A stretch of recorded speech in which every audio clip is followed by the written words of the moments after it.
안녕하세요 여러분, 캐나다맘입니다. 오늘은 제가 캐나다의 초등학교, 중학교의 반편성 혼합반에 대해서 이야기해 보려고 해요. 제가 아는 이야기들은 물론 저희 아이들이 다니는 학교 이야기이기 때문에요. 캐나다의 지역별로 차이가 많이 있을 수 있어요. 저의 이야기는 그냥 참고만 하시면 될 것 같아요.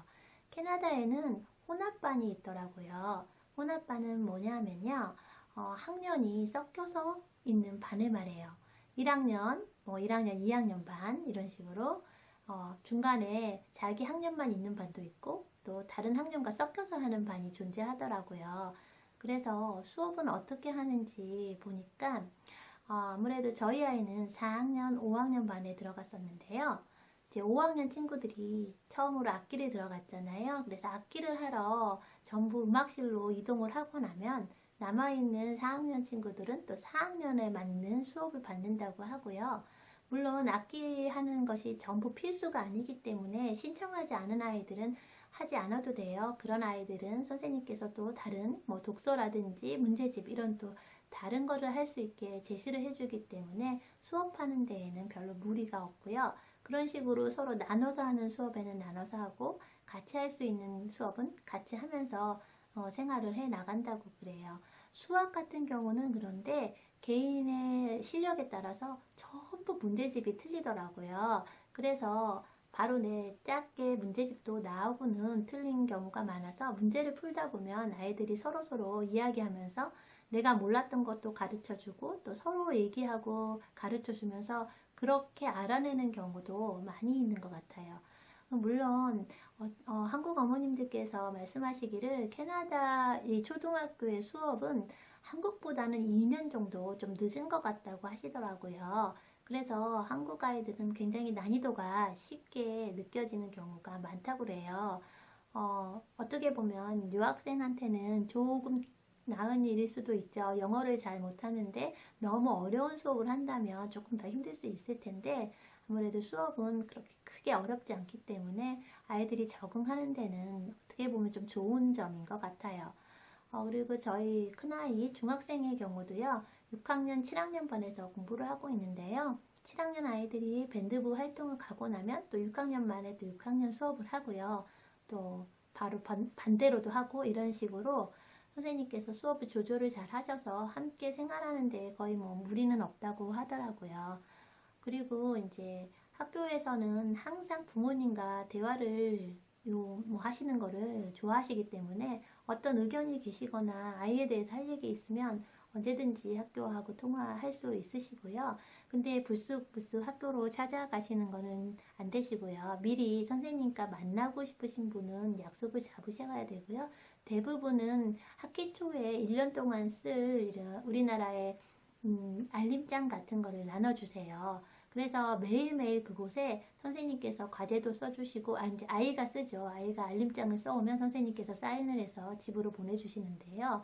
집에서도 그걸 읽어보고 사인해서, 읽었다는 사인해서 학교로 보내면 엄마와 선생님이 그런 식으로 소통을 하고 있고요. 그 메모할 수 있는 또 난이 있어서 그때마다 선생님께 궁금한 점이 있으면 바로바로 써서 보내면 선생님께서는 또 집에 오기 전에 거기다 답을 써서 우리 아이에게 주시기 때문에 선생님하고 만나지 않더라도 충분히 의사소통을 할 수 있고요. 또 진지하게 만약에 상담을 원하신다면 미리 연락을 하시고 약속을 잡고 상담을 하시면 되는 것 같아요. 근데 저희 아이들은 일단 아직 따로 상담을 길게 해본 적은 아직 없었고요. 간단하게 선생님을 만났거나 할 때 인사드리는 정도로만 선생님을 만나고 있어요. 약간 영어에 대한 부담감도 있고 또 특별하게 평범한 아이들에 대해서 특별하게 선생님께 드릴 말씀이 없는 것도 있고 해서 지금은 아이들이 영어를 받아들이고 즐겁게 생활하는 거에 초점을 맞추고 있기 때문에 담임 선생님과는 따로 만난 적은 없었던 것 같아요. 오늘은 제가 캐나다의 초등학교 혼합반에 대해서 이야기를 해봤는데요. 한국하고 조금 다른 모습에 처음에는 조금 혼란스럽긴 했었어요. 근데 생활해보니까 나보다 한 살 어린 아이들과 함께 공부한다는 거 해서 그렇게 크게 힘들지는 않았던 것 같고요. 또 아무래도 캐나다 수업 방식이 저희보다는 자유로워요. 그래서 아이들 수업할 때 보면 경직돼 있다기보다는 그냥 활발하게 막 이야기도 하고 선생님하고 또 토론도 또 활발하게 하면서 재미나게 수업을 하더라고요. 그리고 앉을 때부터가 조별 활동 자리로 많이 앉으니까 친구들끼리 또 재밌는 시간들을 많이 가질 수 있어요. 조금 소란하기는 한데 아이들에게는 좀 지루하지 않은 수업 시간 이런 느낌이기 때문에 학교 생활에 대해서 대부분의 아이들이 다 좀 좋아하는 것 같아요. 그리고 수학 같은 경우는 전체적으로 아이들이 문제집을 풀다 보면 잘하는 아이들도 있고 같은 반이지만 레벨이 좀 낮은 아이들도 있을 텐데 그걸로 뭐 내가 레벨이 낮는 걸로 피곤해하거나 뭐 스트레스 받는 친구는 정말 전혀 별로 없고요. 굉장히 당당히 한다고 그래요. 그래서 우리 이제 한국 아이들은 처음에 부끄럽지 않나? 뭐 맨날 많이 틀리면 부끄러울 텐데 이렇게 생각을 했었는데 이 현지 아이들은 틀리는 거에 대해서 뭐 별로 그렇게 개의치 않는 것 같고요. 자기 수준에 맞게 알아가는 그런 수업에 아주 적응이 잘 돼 있는 것 같았어요. 초등학교 아이들에게는 굉장히 칭찬을 많이 하시기 때문에 심지어 이렇게 말썽꾸러기라고 하나요? 뭐 이렇게 활발한 아이들 있잖아요. 학교에서 막 교실에서 막 떠들고 장난치는 애에게조차도 선생님께서 항상 웃으면서 칭찬을 해주신다고 그래요. 우리 아이가 그러는데 너무 막 이제 장난을 심하게 하는 아이가 있으면 선생님께서 웃으시면서 오늘 역시 너가 장난을 쳐야지. 우리 반에 네가 없으면 장난칠 사람이 없어서 너무 심심할 것 같다 하면 정말 장난을 잘한다 이렇게 칭찬을 해주신대요.